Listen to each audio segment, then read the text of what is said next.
Sí, tienes que.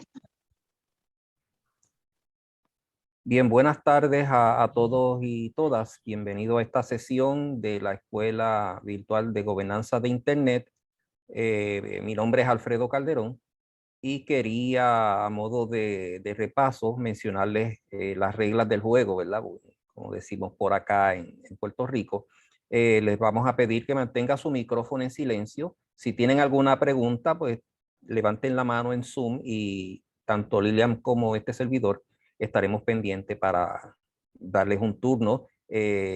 Lito, ¿cómo prefieres que te hagan preguntas? ¿Al final o durante la charla? Puede ser durante, sí, para que no pierdan el hilo. Ok, perfecto. No tienen que cerrar el video. Si se sienten cómodos, pues pueden activar su video, porque como estamos utilizando Zoom, no debemos tener mucho problema con el ancho de banda, excepto de que ustedes tengan una conexión un poco débil. Y si quieren, también pueden escribir sus preguntas en el chat. Importante que tengan presente que tenemos un espacio de YouTube donde van a estar todas las reproducciones de los videos, pero también inmediatamente después de la sesión, tan pronto Zoom la trabaje, pues la estaremos incorporando en el módulo y le enviaremos también un aviso de que ya está disponible la grabación. Hay un pequeño cuestionario de satisfacción de la sesión. Aquí en la presentación está el enlace, pero ya lo colocamos en el chat para beneficio de todos. No queremos pasar por alto los auspiciadores que permiten que ustedes estén participando de forma gratuita en esta plataforma y en este programa de gobernanza de Internet. Y recordarles que la próxima semana vamos a tener a Roberto Zambrana de Bolivia, y como pueden ver tiene vasta experiencia en el tema que vamos a tocar de actores. Es directivo dentro de los capítulos de ISOC y es miembro del IGF y el comité multisectorial que ayuda a organizar los IGFs globales. Sin más preámbulos, voy a dejar de compartir mi pantalla para que Lito, que es nuestro invitado de hoy, pueda compartir su pantalla y haga los trabajos pertinentes. No sé si Lilian, tú quieres presentarlo, aunque yo creo que ya todo el mundo lo conoce. No necesita presentación. Así que adelante, Lito, presentación y el espacio es tuyo.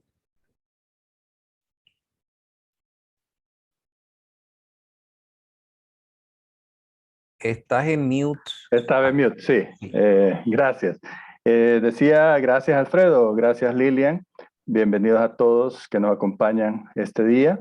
Estuve en la sesión anterior y me da un gran gusto y honor ser quizá de las primeras sesiones, digamos, de contenido, vamos a decirle así, de este programa tan bueno como es la Escuela Virtual de Gobernanza de Internet, que Alfredo y Lilian tienen a bien conducir junto con Glenn McKnight, y pues es un servicio que le prestan a la comunidad. Bien, quizá por las edades, por estas canas que están viendo ustedes ahí, me toca el tema de historia de Internet y su gobernanza.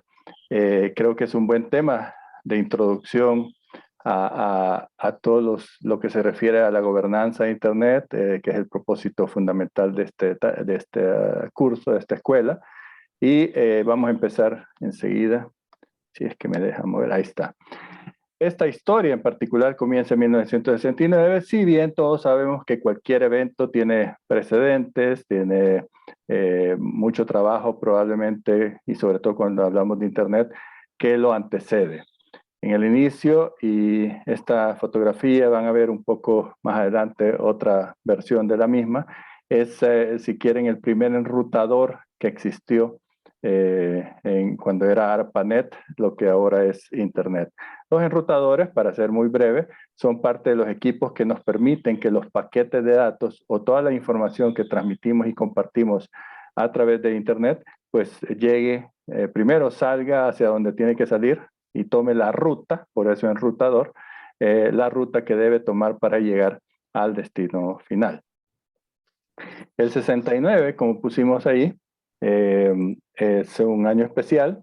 Aquí hay algunas fotografías que recuerdan algunos de los hechos y estoy seguro que reconocen la primera a la izquierda, el alunizaje, la que está arriba a la derecha también, el Festival de Woodstock, sobre todo para los que nos gusta la música.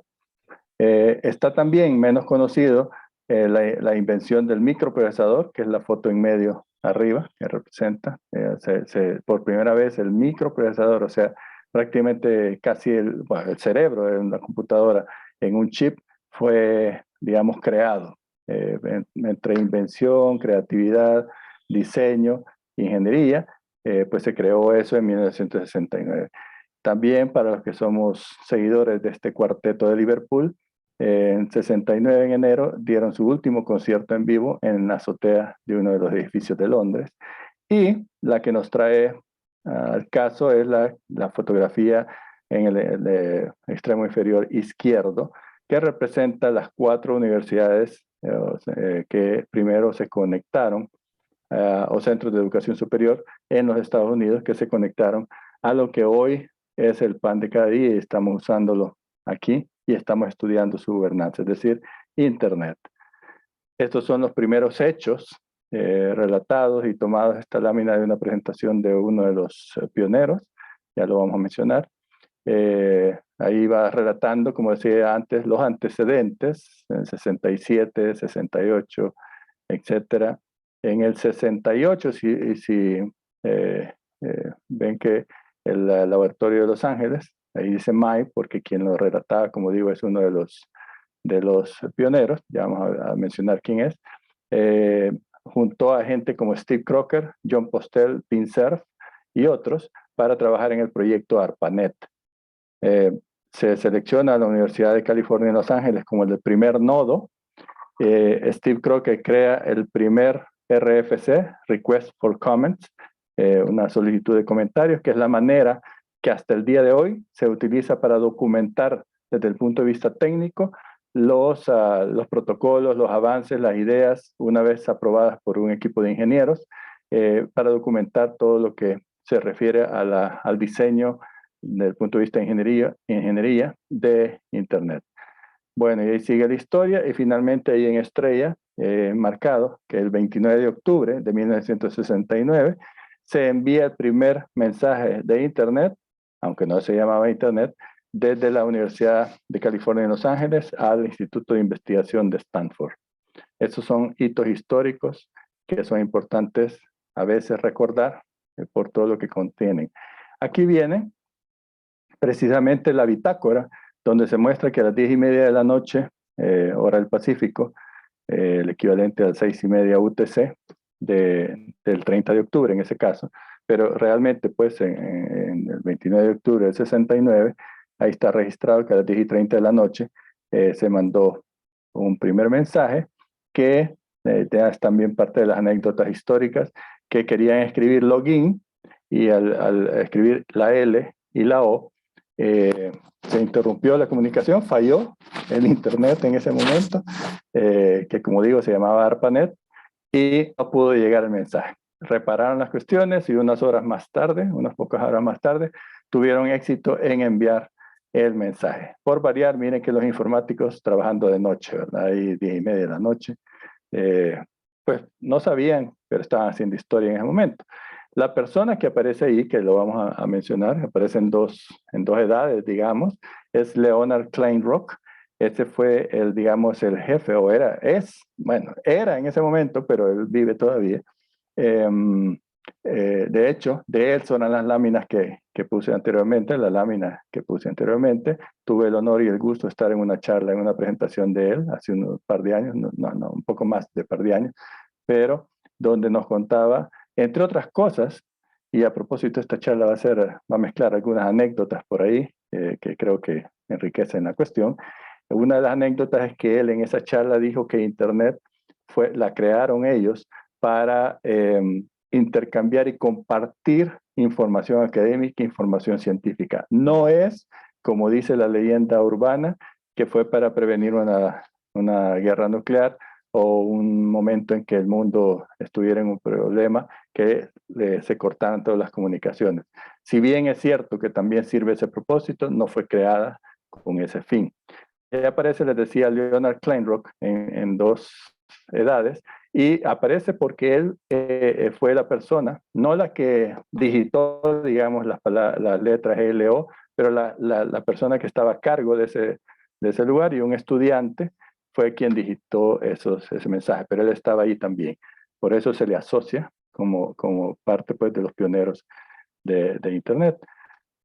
Otro de los pioneros que vimos que mencionaba fue Vint Cerf, y él ha mencionado más recientemente, en el 2019, que habiendo sido de los diseñadores originales, claro, con los años se percatan de que el sistema de direcciones que crearon, de 4.300 millones de direcciones, hoy en día sabemos que es insuficiente, que es un número muy pequeño, o pequeño, digamos, no muy, pero pequeño, para la cantidad de personas que queremos. Si queremos conectar a todo el mundo, no nos alcanza esas direcciones, asumiendo que cada uno utiliza una dirección IP, cosa que en realidad puede ser que cada uno de nosotros esté utilizando más de una dirección IP. Y el segundo fallo es que Internet no fue diseñada con seguridad o ciberseguridad en mente. Esto fue, digamos, porque en ese momento no se pensaba, no se alcanzó a ver, no tenían por qué quizá prever o pensar que habría gentes con otras intenciones que no fueran compartir información, que no fueran buenas, y que por tanto había que planear o pensar en una seguridad integrada. Eso es, obviamente hay mucho trabajo después, y todavía se continúa mucho en ese trabajo, y de hecho es uno de los temas en gobernanza de Internet, la ciberseguridad o seguridad en las transacciones, en los accesos, en las incursiones. Es uno de los temas importantes en la gobernanza de Internet. De hecho, constituye una de las canastas que algunos analistas dividen la gobernanza de Internet, la ciberseguridad. Pero bueno, no era suficiente lo poco o nada que le habían implementado en los diseños originales. También siempre hay buenos y malos, como decíamos, tan temprano como en 1988, es decir, menos de 20 años o 20 años prácticamente después de que las comunicaciones de Internet funcionaran. Ojo, en esos años y aún en 1988 todavía el uso de Internet era muy, muy bajo, y se limitaba prácticamente a científicos y académicos de algunas universidades, de algunos países con mayor desarrollo en el mundo. Todavía no era tan popular, si podemos usar el término, como lo es hoy en día. También en 1994 se envió el primer correo basura o spam o no deseado, que es parte de las cosas que adolecemos hoy en día y que también forman parte de la gobernanza de Internet, todos estos temas. ¿Sí? Por eso los vamos introduciendo, que hay temas que tal vez no se pensaron de entrada, desde el principio, en los diseños originales, pero que más adelante en el tiempo han venido a ser parte de pues lo que se va requiriendo. Alfredo y Lilian, yo no veo el chat, por si hay una pregunta me interrumpen, por favor. Bueno, continuamos. Hay 3 niveles de operación en Internet. Vamos en el de abajo, solo para que tengamos una noción rápida, muy breve, de cómo funciona Internet. Este modelo siempre me ha gustado a mí. Una capa básica que es representada o en la cual forman parte los instrumentos físicos, digamos, es decir, la fibra óptica, los satélites, los microondas. Esta es una parte que atañe y que es atendida por ingenieros especialistas en telecomunicaciones y que lleva, pues, por supuesto, en sus diseños mucha matemática, mucha ingeniería, y que pues está ahí. Sabemos que está ahí, que forma la base tangible, la base física de Internet. Enseguida, más adelante, están los estándares, los protocolos de Internet, así como los identificadores únicos de Internet, que son los números y los nombres de dominio, los números, las direcciones IP y los nombres de dominio, que, digamos, es una capa lógica de Internet que se sobrepone y sirve para ordenar la parte que es meramente física, que veníamos en la de abajo, como son la fibra óptica y todos estos, a través de los protocolos que es la verdadera creación de Internet, el TCP/IP y otros protocolos que han surgido quizá posteriormente, así como dije, los nombres de dominio y los números, las direcciones IP, todo esto es lo que tiene que ver con la posibilidad de que realmente nuestros paquetes de información, incluida esta videoconferencia, incluidos estos diálogos, estas palabras, estos textos, estos dibujos, estas gráficas, circulen en Internet y lleguen a cada uno de sus escritorios, teléfonos, tablets, en donde sea que lo estén recibiendo. Y finalmente, como capa superior, englobando en una sola una cantidad grande de aplicaciones, sistemas y otros productos, digamos, si lo queremos ver ahí, están todo lo que utilizamos y que es lo más visible para la mayor cantidad de usuarios. Ojo que en esta capa última, que es donde están, pues ahí ustedes pueden ver todas las marcas de productos y mucho más, por supuesto, todo lo que hacemos prácticamente y que consideramos que tiene sentido para la gran mayoría de usuarios. Es decir, la gran mayoría de usuarios trabaja con correos, con mensajes, con mensajitos, con videos, con imágenes, etcétera, y no le preocupa ni tiene por qué los protocolos que están abajo y que hacen posible esta comunicación. Eso le toca pues a los ingenieros, a los grupos encargados de cada una de estas cosas, que más adelante vamos a ver un poco sobre el tema. Pero bueno, esto es de nuevo. Quiero aquí señalar, antes de pasar adelante, hablando de gobernanza de Internet, que al principio los foros de gobernanza de Internet se enfocaban mucho en la capa 2, porque es lo más visible, es decir, las direcciones, los nombres de dominio, los números, etcétera, etcétera. Mucho menos en la parte física, porque pues eso le toca a las compañías que hacen eso, que diseñan, y también poco a poco fueron creciendo las preocupaciones en gobernanza de Internet en la tercera capa, en la superior. Ahí es donde realmente pueden darse ciertas cosas como economía, desarrollo, derechos humanos, etcétera, que son estudiadas y vigiladas o supervisadas en los foros de gobernanza de Internet. Eso ocurre, como digo, en la capa superior. Pero es importante que sepamos esto. Aquí les quiero presumir un poco con estas fotografías. Hablamos de algunos de los pioneros. Ahí aparece su servidor con algunos de ellos, incluido Jon Postel. Jon Postel murió a la temprana en 1997 aproximadamente, si mal no recuerdo. Es decir, pues Internet, digamos que acababa de empezar su vida pública, porque podemos considerar que en 1994 93, 94, cuando se creó el World Wide Web, se diseñó ahí, digamos, pudo ser ya no solo científicos, académicos, ingenieros. Entonces ahí aparecen algunos de los nombres que ya hemos mencionado. Tal vez el que no hemos mencionado es Paul Moka-Petris, es el creador del protocolo DNS, que sirve para resolver nombres de dominio a números, a direcciones IP. Esto es levemente técnico, pero es útil que lo conozcamos todos, que no seamos del área de ingeniería, del área técnica. Es importante que algunos de estos temas sí sepamos cómo funcionan. El DNS o Domain Name System, creado, como digo, por Moka-Petris, seguro lo van a estar escuchando en otras charlas, en otras presentaciones, porque es un elemento clave dentro del funcionamiento de Internet y que en algunas ocasiones pues también tiene que ver o hay que entenderlo para hablar de los temas de gobernanza de Internet. También más aquí presumir, como digo, mensajes que tuve a bien recibir, firmas de estas mismas personas que mostramos antes. Ahí pueden ver algunos de ellos. También quiero compartir con ustedes levemente un poquito de la historia de Internet en El Salvador. Tuve el honor y el privilegio de trabajar por la conexión de nuestro país, El Salvador, yo soy salvadoreño, a Internet. Y aquí hago un resumen muy rápido de qué fue lo que hicimos. En 1993 asistí a un taller sobre TCP/IP, ya mencionamos TCP/IP antes. En ese mismo mes y año, abril del 93, Costa Rica fue el primer país centroamericano que se conectó a Internet. Cada quien tuvimos una historia.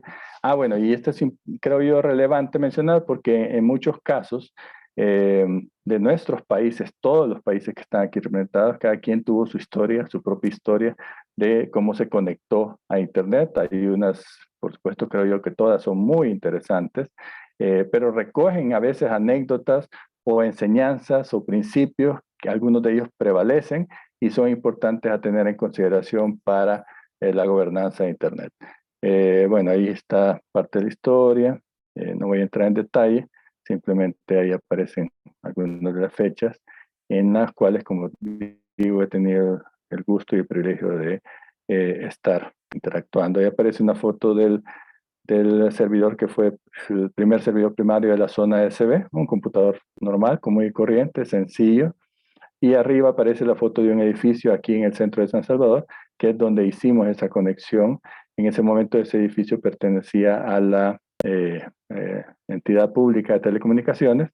Como en muchos de nuestros países, la entidad de telecomunicaciones era pública, era estatal. En algunos pocos países se mantiene estatal y en muchos países se procedió a la privatización de las telecomunicaciones. Pero ese edificio era de Antel, se llamaba nuestra servidora, nuestra compañía pública de telecomunicaciones, y ahí fue donde hicimos la conexión.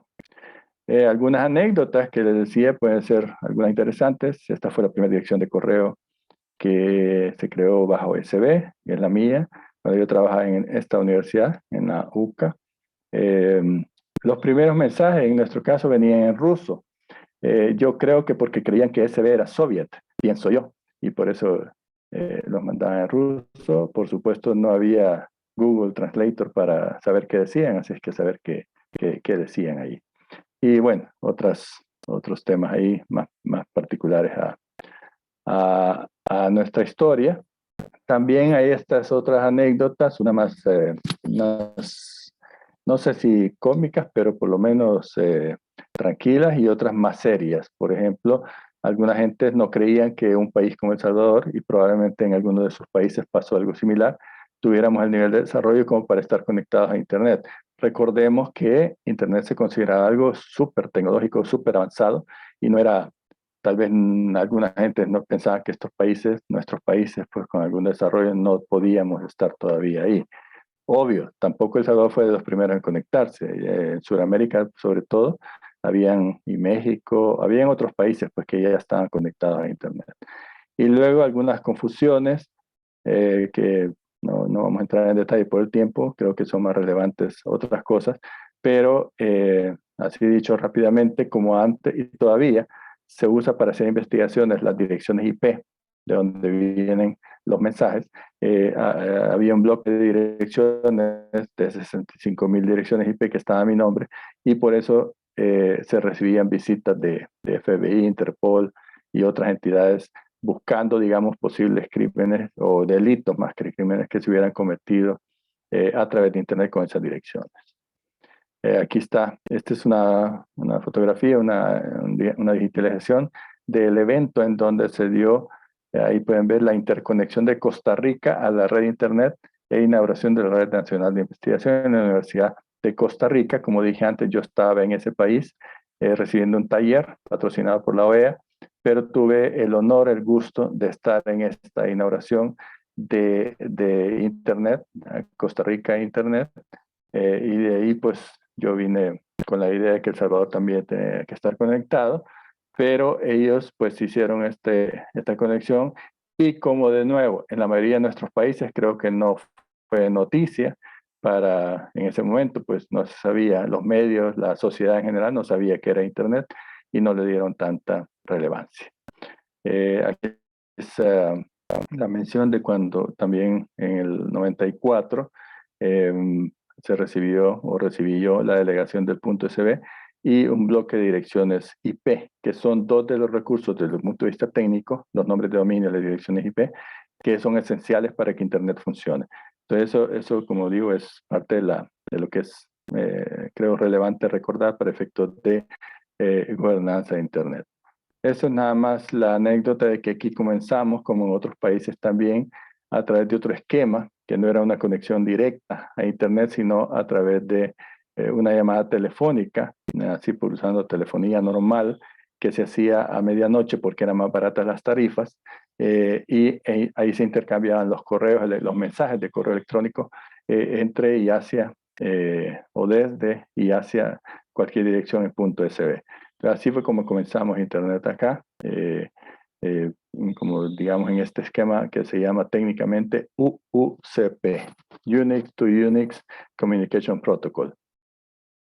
En Navidad del 95, o cerca de Navidad del 14 de diciembre, para ser más exacto, logramos tener éxito en la conexión directa de El Salvador a Internet. Es decir, esos son los años que llevamos conectados a Internet.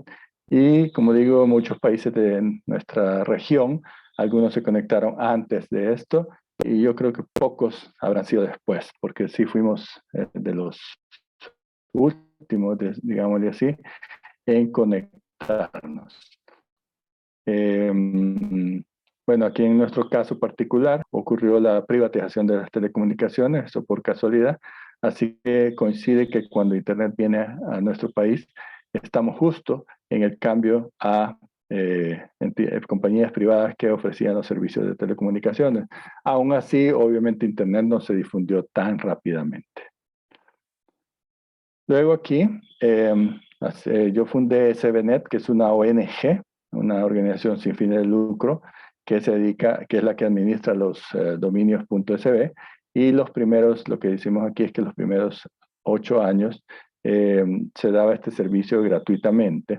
Entonces los dominios no tenían vigencia, pero bueno, a partir de 2004 ya se empieza a cobrar y tienen una vigencia los nombres de dominio. Ahí podemos observar la gráfica de cómo ha ido cambiando la cantidad de nombres de dominio terminados en SB que registramos en El Salvador y que mantenemos. Somos un país pequeño y también nuestros datos son relativamente bajos. En la mayoría de sus países, si no por decir todos, tienen obviamente números mucho más altos de sus nombres de dominio de país, que eso también en algún momento creo que lo van a estudiar, los tipos de dominios de nivel superior, que son dos, dicho así rápidamente, sirve de introducción, los GTLDs, que son los dominios genéricos, y los CCTLDs, que son los country codes, los códigos de país de dominio, nombre de dominio a nivel superior. Entonces, .sb, .mx, .gt, .br, .pr, etcétera, son códigos de país de 2 letras, y .com, .info, .biz, .museum, .aero son dominios de tipo genérico. Como digo, quizás esto lo van a estudiar más adelante, pero en términos generales esa es la división de los nombres de dominio. Aquí yo también he tenido la iniciativa de arrancar un museo de Internet e Informática, y estas son algunas fotografías de cómo está este museo y algunas de las partes que exhibimos en el mismo. Ahí está el primer servidor de zona del .sb, que ya lo había mostrado antes. Algunos circuitos integrados. Esto, digo, es parte de historia, que no de Internet, pero de informática en general. Aquí en El Salvador teníamos una planta de Texas Instruments, donde fabricamos circuitos integrados. Yo tuve el gusto de trabajar ahí. Y fabricamos estos circuitos integrados que ven ahí, y esa es la manera en que se producían. Ya los circuitos integrados ya no son de ese tamaño, son incluso más pequeñitos y tienen otra tecnología para ser fabricados. Texas Instruments cerró en 1985 aquí la planta. Otros productos que están en el dispositivo que están en el museo nuestro. Ahora quiero hablar un poco, eso digamos como para dar la visión en nuestro país, como digo, solo para tenerlo como referencia. En cuanto a un ecosistema de Internet, que creo que es parte también de lo que vamos viendo aquí en la evolución de la historia y cómo Internet ha ido, digamos, autorregulándose, autogestionándose, definiendo cómo se administran las cosas de Internet. Pensar en el ecosistema Internet o revisarlo muy rápidamente, creo que también que es un tema importante. Esta es una figura que ha desarrollado la Internet Society, y nos muestra cómo, digamos, los distintos grupos que están vinculados o tienen algo que ver en Internet. No vamos a entrar demasiado en detalle, pero ahí aparece la parte superior, por ejemplo, dice nombres y direcciones. Ya mencionábamos que los nombres de dominio y las direcciones numéricas IP son recursos claves en Internet y son parte del ecosistema. Ahí aparecen los STLDs y los GTLDs que les mencioné antes y otros organismos que también tienen algo que ver con esta parte del ecosistema de Internet. Pero ahí pueden ver muchas más divisiones o muchas más áreas. Por ejemplo, abajo aparece usuarios, pues también ven desarrollo de sistemas abiertos, de estándares abiertos, etc. Se puede ver esto con más detalle y, por supuesto, entrar uno por uno de todas las ramificaciones. Este cuadro a mí siempre me ha parecido muy sintético, resume y presenta muchos de los actores. Es decir, en algunos casos, cada una de estas, de las rayitas de las arañas que aparecen en cada uno de los recuadros o espacios, son entidades, son instituciones que tienen algo que ver con Internet y su gobernanza, y por eso es útil conocer de este cuadro, así como esto. En nuestra región, Latinoamérica y el Caribe, algunas organizaciones e instituciones que tienen que ver con lo que hacemos en Internet son los siguientes. ICANN, que es la Corporación de Internet para Nombres y Números Asignados, ISOC, o Internet Society, el IETF, la Fuerza de Trabajo de Ingeniería de Internet, el CCTLD, o sea, el registro de código país de cada país, LACTLD, que es la organización en la región que aglutina a la mayor cantidad de registros de país, de código país, LACNIC, que es el registro de las direcciones LAC, o sea, LACNIC es la entidad que distribuye las direcciones IP a todos los proveedores, a esas entidades que les dan servicio de Internet a sus casas, a sus empresas, a cada lugar. Las direcciones de Internet que ellos usan son provistas por LACNIC, que es el registro de direcciones para la región. LACIX es el conjunto de puntos de intercambio de tráfico de Internet en nuestra región. Y antes de pasar a las otras, quiero mencionar que LACTLD, LACNIC, LACIX y otras organizaciones que no están aquí, residen todas, tienen su sede en Montevideo, Uruguay, concretamente en la Casa de Internet de Latinoamérica y el Caribe, que, quiero decirlo, es un orgullo para la región, para nuestra región.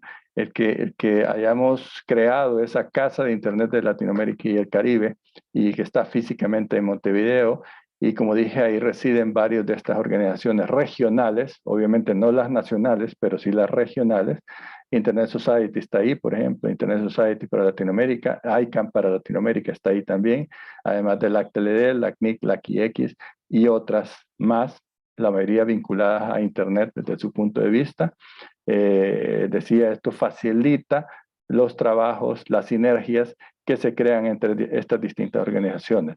Incluso la conformación o la organización del IGF, o sea, el Foro de Gobernanza de Internet de Latinoamérica y el Caribe, en muchas ocasiones surge o está alrededor de este conjunto de organizaciones en la región. Eso es lo que quería decir aprovechando este punto.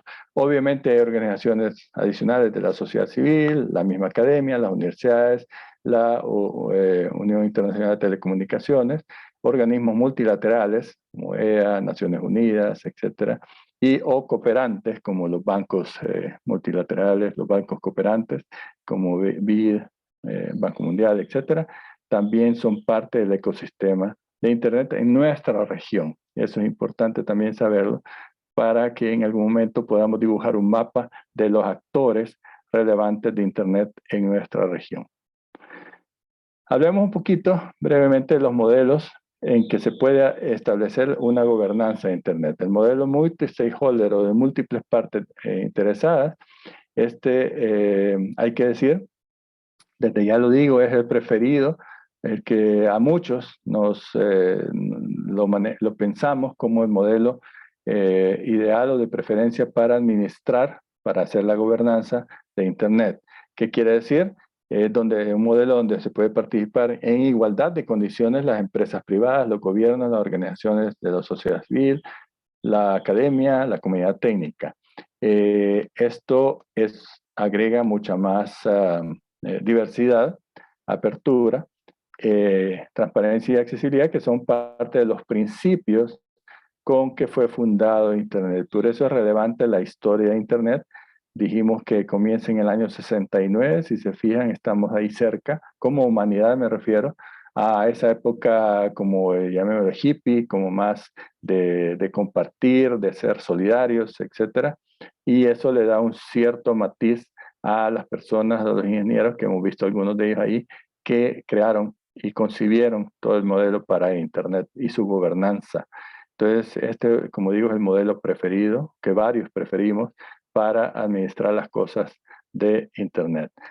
En contraste está el modelo multilateral, puede que hayan otros modelos, pero digamos la alternativa más visible es una participación exclusiva o al menos prioritaria de los gobiernos de los países del mundo. Esto es un debate interesante, importante, porque hay varios países en el mundo, fuertes, algunos de ellos, que quisieran que la gobernanza de Internet se realizara básicamente por los gobiernos del mundo, sin participación de otros sectores, como ya mencionábamos, la academia o la sociedad civil o la empresa privada o la comunidad técnica, sino simplemente solo gobiernos. Esto sería el modelo multilateral y como digo, la mayoría de personas involucradas en Internet favorecemos el modelo multi-stakeholder o multipartito. Aquí es lo que ya estaba diciendo, es el modelo más participativo, el multipartito, pero hay que reconocer que ha sido víctima de críticas y que en algunos casos tiene validez, porque obviamente si tenemos o vamos a consultar o queremos consultar a mayor cantidad de sectores para unas decisiones, pues nos vamos a tardar un poco más en lo que se ponen más o menos de acuerdo o se llega a un consenso, que es otra palabra bastante utilizada en estos ámbitos, para llegar a acuerdos sobre políticas, sobre definiciones de lo que queremos hacer. Lito, si me lo permite, Sí. partiendo de los dos modelos que has mencionado, presumo que la situación que estamos viviendo con el conflicto entre Rusia e Ucrania podría ser un ejemplo, ¿verdad?, de la situación geopolítica y lo que el modelo multi-stakeholder podría hacer para evitar que ocurra lo que algunos gobiernos hacen, que es que cierran el acceso al Internet abierto, ¿verdad? Y en algunos países pues impiden que los locales de ese país puedan ganar acceso a recursos internacionales. Así que eso es parte de lo que tratamos de lograr con esto de la gobernanza de Internet, que sea abierta, accesible y se garantice el acceso para todos. Quería Es, comentar eso. es correcto, Alfredo. Ahí hay mucho por seguir mencionando en esta situación coyuntural que nos está tocando vivir a todos, que es este litigio, estas acciones bélicas que desgraciadamente van escalando cada vez más en Ucrania de parte de Rusia y que también ha tocado de varias maneras a las entidades que mencioné antes, por lo menos las ha cuestionado en temas de gobernanza de Internet. Y entonces la mayoría sí, hay un como consenso de que el modelo de múltiples partes que dice, no, pues no, la prioridad es dejar la parte técnica y los principios de Internet de mantener la conectividad todo el tiempo y no acatar, digamos, instrucciones o peticiones o solicitudes de gobiernos solo porque son los gobiernos, porque pueden pedir una cosa u otra. Y si bien algunos nos pueden parecer medidas, bueno, puede tener sentido, pero no es la forma en que nosotros mismos, toda la comunidad de Internet, hemos diseñado los modelos de gobernanza de Internet. Entonces, es un ejemplo que nos está retando hoy en día, porque estoy seguro que todos aquí no queremos que suceda, que continúe ese enfrentamiento, pero bueno, también tenemos que respetar ciertas cosas de Internet, de cómo diseñamos la forma de operar y de trabajar en Internet. De hecho, vamos aquí, cuando veamos en la historia de gobernanza de Internet, aquí pongo una serie de temas y algunos, como vamos a ver en algunos años, ya se han ido presentando estos retos. Bueno, Ahí, solo para decir que la IETF, lo que ya dijimos, que no hay un gobierno central, ni planificación central, ni un gran diseño para Internet.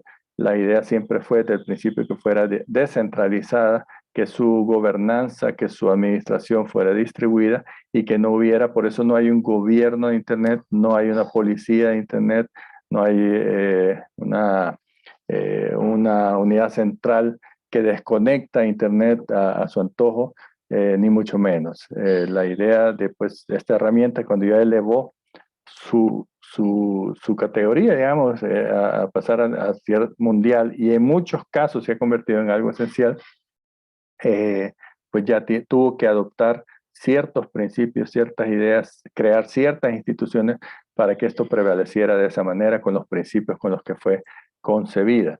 Y así pues se fueron dando varias cosas. En 1998 surgió ICANN, que tenía un contrato con el gobierno de Estados Unidos. Se dieron en 2003 y 2005 pues la Cumbre Mundial de la Sociedad de Información. Ahí ya se empezó a pensar, a hablar de gobernanza de Internet. Incluso la terminología fue discutida, pero eventualmente se acepta ya gobernanza de Internet, con la definición que vamos a ver al final de la charla. En el 2006 ya fue avanzando las cuestiones, se dio el primer foro de gobernanza a nivel mundial, de gobernanza de Internet a nivel mundial en Atenas, y UIT, la Unión Internacional de Telecomunicaciones, decidió enfocar sus esfuerzos a la ciberseguridad. Porque ha habido momentos tensos en la historia en que la UIT, como entidad formada por gobiernos, pues en algunos casos, algunos gobiernos dicen, algunos países, quiero decir, dicen, la UIT debería ser la entidad máxima en Internet. Y bueno, ahí estamos en el debate, porque UIT sería un modelo multilateral, mientras ICANN y las otras organizaciones que hemos mencionado son de multipartitos. En el 2007 se dio el debate sobre el dominio genérico .xxx, que aunque parezca una trivialidad, fue un símbolo, digamos, pues un hito en la historia que ICANN pudiera haber aceptado esto, que algunos lo veían ya, porque el .xxx se supone su definición es para contenidos para adultos. Entonces ahí había ya algunas críticas, algún debate, que cuando empezamos a mezclar contenidos con la manera en cómo se administra Internet, es donde ya empiezan a haber dificultades.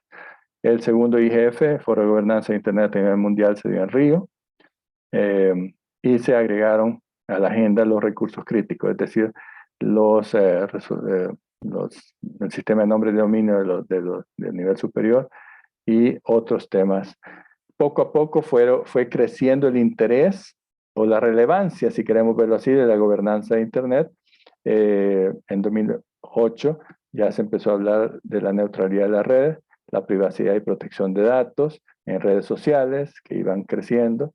En 2009 se dio la afirmación de compromisos entre ICANN y el Departamento de Comercio de Estados Unidos. En el cuarto IGF se da en Egipto.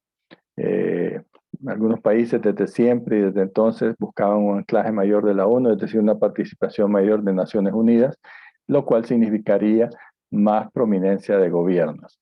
En el 2010, entre otras cosas, pues se dio el conflicto de Google con China, y se introdujeron los primeros GTLD o dominios de nivel superior genéricos para el árabe y el chino, ya abriendo con esto pues la posibilidad de que otras lenguas, otros idiomas, en este caso escritas, pudieran también ser parte de Internet, de los sitios web, de los nombres de dominio. En el 2011, y esta es la evolución que mencionaba antes, hace un rato, se va evolucionando cada vez más en los foros de gobernanza de Internet desde lo técnico estrictamente. Antes se discutía mucho en los foros sobre nombre de dominio, direcciones IP, pero claro, como se percataron de que esto estaba bastante, digamos, bien definido, se van hacia más temas sociales, humanos y políticos. Y aquí se dio el tema de la primavera árabe. Si no saben, ahí lo pueden investigar. Fueron una serie de protestas en distintos países de ascendencia árabe, empezando por Túnez, y se da el bloqueo de acceso a Internet en Egipto, que Alfredo lo mencionaba antes, son del tipo de acciones o peticiones o o eventualidades que a veces se han dado por algunos gobiernos, algunos bloqueos a acceso parcial o total. Y entonces ya vienen los temas, los debates sobre derechos humanos e Internet, libertad de expresión, que todos son parte de gobernanza de Internet. Por esta razón, la gobernanza de Internet fue cobrando más y más auge, porque es importante que la sociedad discuta estos temas y llegue a tener un acuerdo de cómo se manejan. El crecimiento de los dominios genéricos, se recibieron más de 1.900 solicitudes cuando se abrió el proceso, 2012,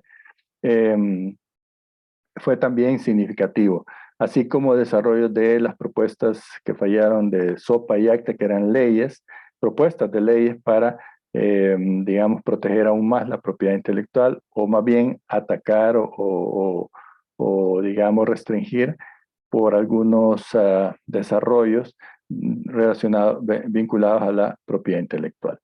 De nuevo, propiedad intelectual, derecho a privacidad, protección de datos, todo esto son temas que hacen más evidente la necesidad de un mecanismo de gobernanza de Internet. La revelación de Snowden en el 2013 apuntó a esto mismo. En 2014 fue una gran noticia el que el gobierno de Estados Unidos le puso el reto a ICANN para que, bueno, damos por terminado nuestro contrato del Departamento de Comercio de Estados Unidos con ICANN, manteniendo un cierto nivel de supervisión si ustedes, ICANN, nos plantean algo que se van a poder manejar solos. O sea, la figura que usábamos en ese entonces, decíamos, es como que uno va a dejar conducir a su hijo, pero bueno, primero conducir el vehículo, quiero decir, pero primero le pide, bueno, pero primero me tenés que demostrar que sabes qué significan estos signos en la carretera, cómo debes conducir, qué señales debes colocar, etcétera. Algo así hizo el gobierno de Estados Unidos y nos puso un reto a todos los participantes de ICANN en 2014. En 2015 entonces se preparó esta transición y bueno, se dieron otros temas, como digo, en Naciones Unidas se incrementó el interés sobre la privacidad. De ahí, en 2016, el Banco Mundial publicó un informe de desarrollo mundial 2016, Digital Dividends, o sea, ya estaban hablando cada vez más de los temas digitales.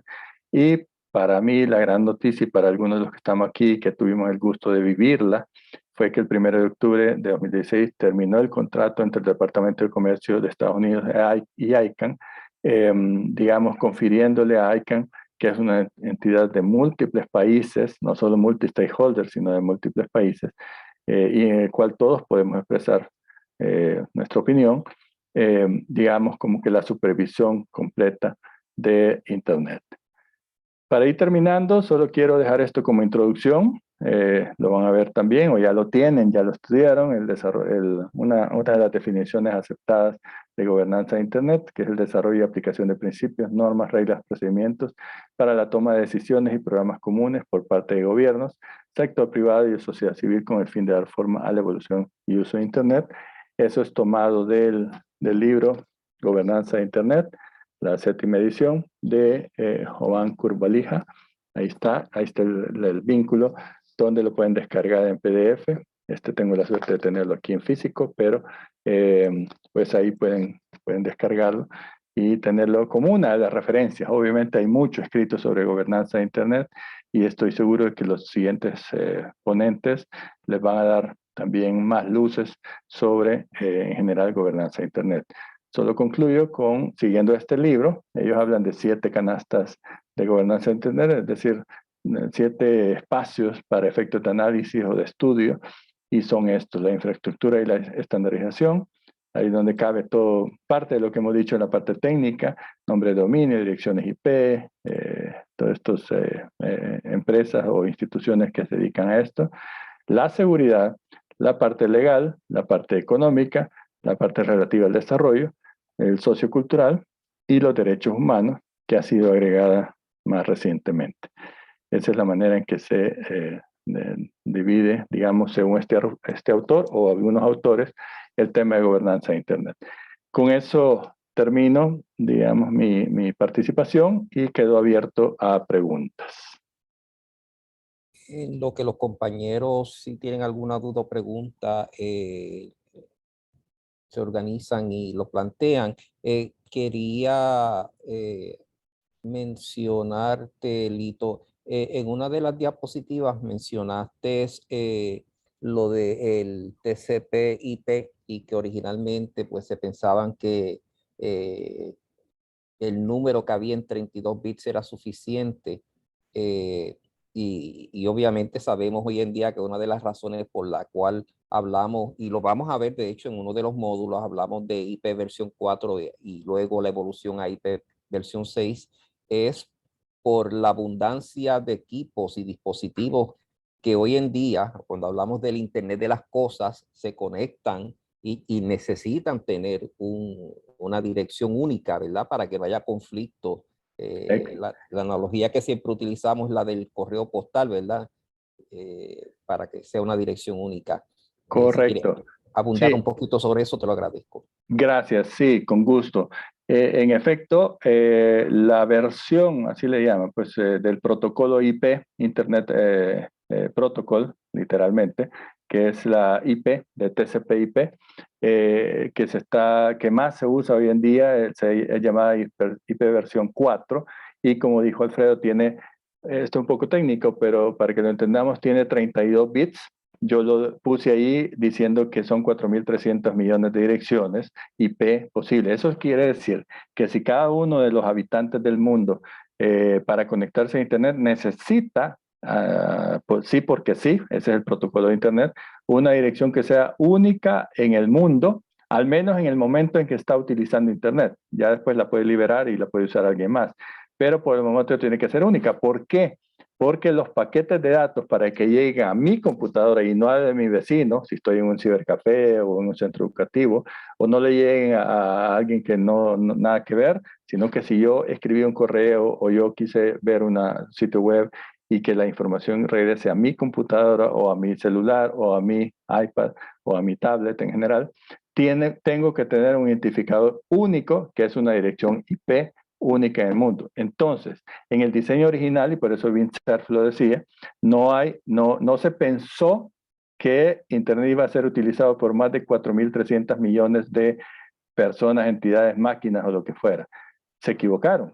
Ya somos mucho más que eso, casi el doble, prácticamente el doble de eso, como habitantes, solo seres humanos, sin contar todavía las cosas, los dispositivos o todo lo que puede funcionar. Cuando ya agregamos, además de los seres humanos, que ya necesitamos más direcciones, cuando ya agregamos que si los buses, que si las cámaras de tránsito, que si los estetoscopios, que si los wearables o todos los dispositivos que se usan para medir signos vitales, etcétera, etcétera, están conectados a Internet, la cantidad de direcciones IP necesarias son muchísimo más. Entonces, al movernos al IPv6, a la versión 6, que en esencia la gran diferencia es que tiene cualquier cantidad de direcciones, es decir, si el IPv4 es 10 a la 30, ¿cómo es? 10 a la 32, el otro es 10 a la 128, es decir, es una cantidad innombrable, o sea, porque uno puede decir tantos billones y no sé qué, pero esto, sé que existe una palabra para nombrarlo, pero no sé cuál es, la cantidad de direcciones. Algunos hacen la broma que en IPv6 hay tantas direcciones como arenas en el mar o como estrellas en el cielo. Es decir, es una cantidad, digamos, para efectos prácticos infinita. Obviamente no es infinita, pero es muy, muy grande. Entonces, lo que Alfredo menciona es que necesitamos, como humanidad, hacer la gestión, hacer la presión, hacer lo que es que hacer para que nuestros proveedores de Internet, que son ellos los encargados de hacer esto, se muevan a IPv6. ¿Por qué no lo han hecho? Sabiendo que eso les permite conectar a más clientes, a más usuarios. Bueno, hay un montón de razones y eso nos da para, y supongo que lo van a tocar en algún momento, pero, hay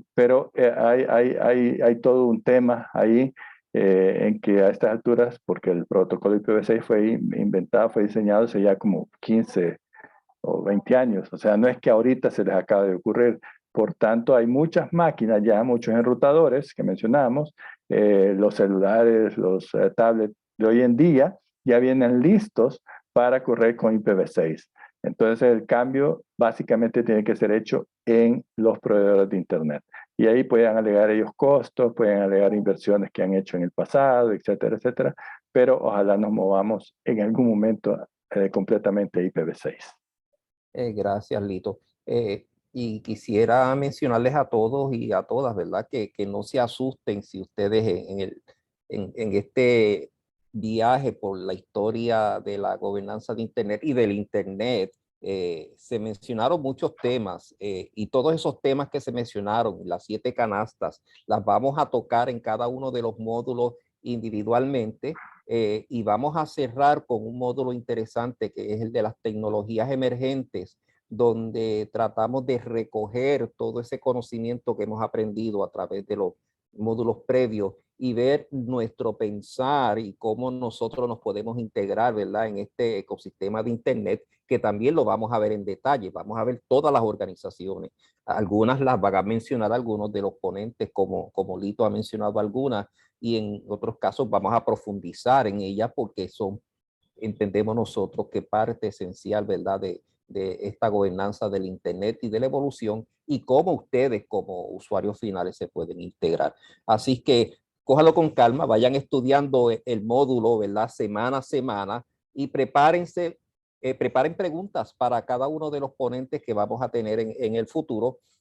Y con esto lo que quiero también es pedirles de favor que si tienen preguntas las pueden compartir en cada uno de los foros que tenemos de discusión en cada módulo.